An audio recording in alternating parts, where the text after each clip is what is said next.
क्या दिवंगत मंत्री रामदास सोरेन के बड़े बेटे सोमेश सोरेन मंत्री पद की शपथ लेने वाले हैं? क्या सोमेश सोरेन को मंत्री पद की शपथ दिलाने की तैयारी जारी है? क्या सोमेश सोरेन को स्कूली शिक्षा एवं साक्षरता विभाग का जिम्मा सौंपा जा सकता है? क्या सोमेश सोरेन घाटशिला उपचुनाव से पहले ही मंत्री बन जाएंगे? क्या सोमेश सोरेन बतौर मंत्री घाटशिला उपचुनाव में झामुमो की तरफ से चुनावी मैदान में होंगे?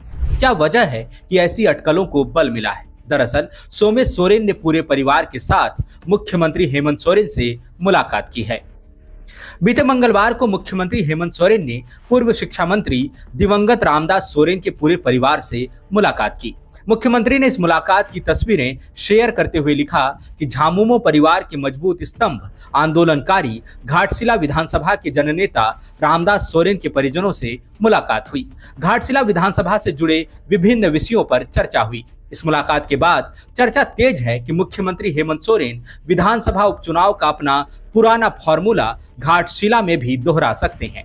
अगले कैबिनेट विस्तार में दिवंगत मंत्री रामदास सोरेन के बेटे सोमेश सोरेन को मंत्री पद देकर घाटशिला उपचुनाव में उतारने की तैयारी है।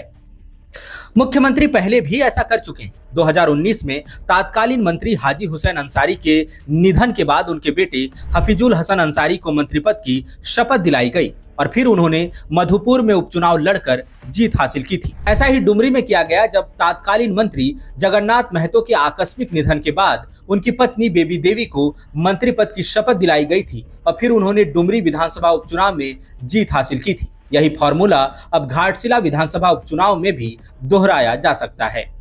15 अगस्त को पूर्व मंत्री रामदास सोरेन का दिल्ली में निधन हो गया था। उनके निधन से घाटशिला विधानसभा सीट खाली हो गई, जहां जनवरी 2026 से पहले उपचुनाव कराना जरूरी है। चुनाव आयोग ने इसकी तैयारी भी शुरू कर दी है। संभव है कि बिहार विधानसभा चुनाव के साथ ही घाटशिला उपचुनाव की भी घोषणा कर दी जाएगी।